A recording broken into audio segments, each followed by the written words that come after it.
Boa noite, João Pedro, diretor executivo da Welwitschia Welfare Center. Muito boa noite.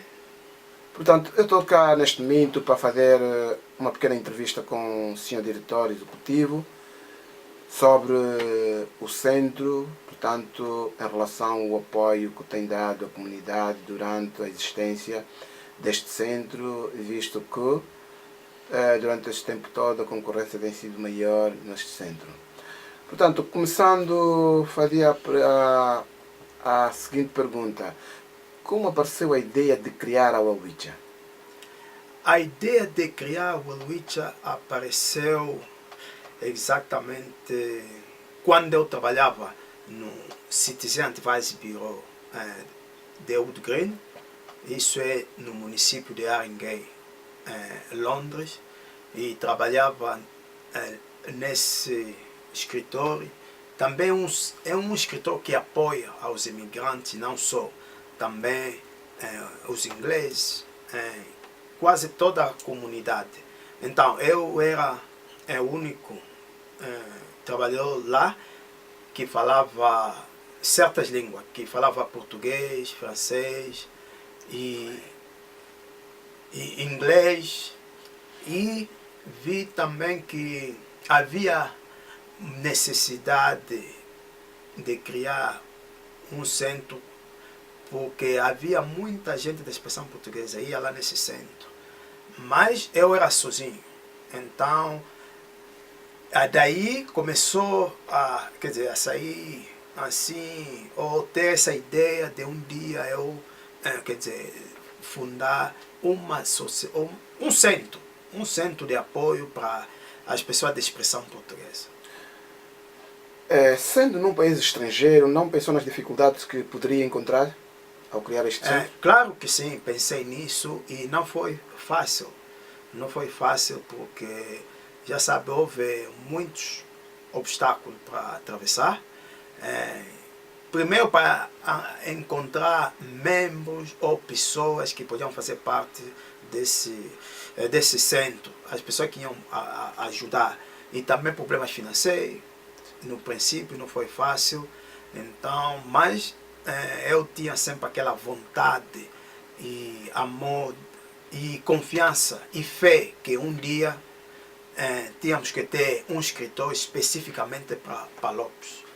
Eu sempre me perguntava a mim próprio, por que outras comunidades têm centro, têm um escritório, e nós, a comunidade de Palopes, especialmente os angolanos, porque os angolanos são as pessoas que começaram a chegar aqui primeiro.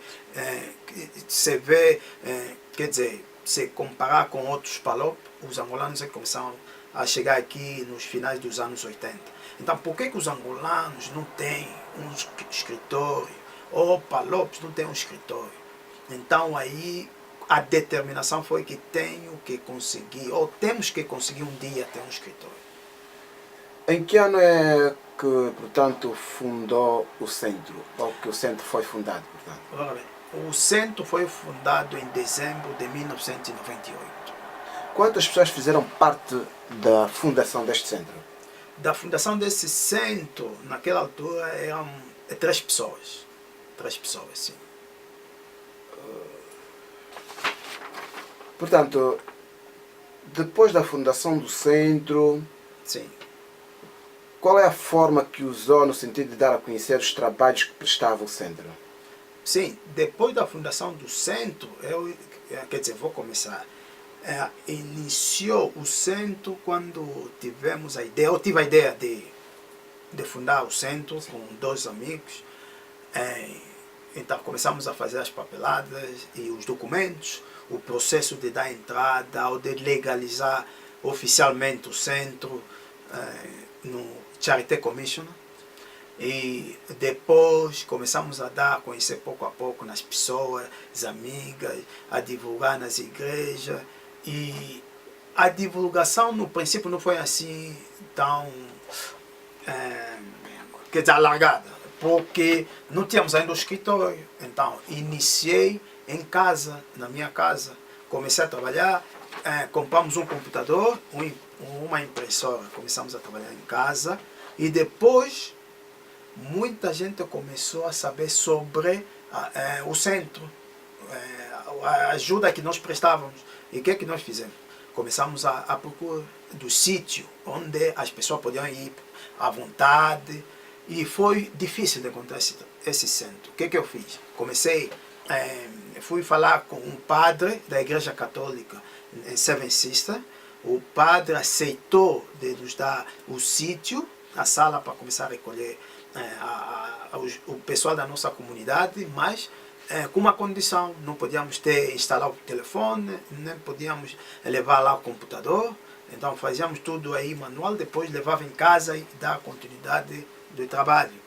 E depois de 6 meses de estar na igreja, consegui esse lugar onde estamos até hoje, que é Imperial House, 2001. Então não foi fácil. Começamos em casa, depois de casa fomos na igreja, depois da igreja é que estamos aqui no Imperial.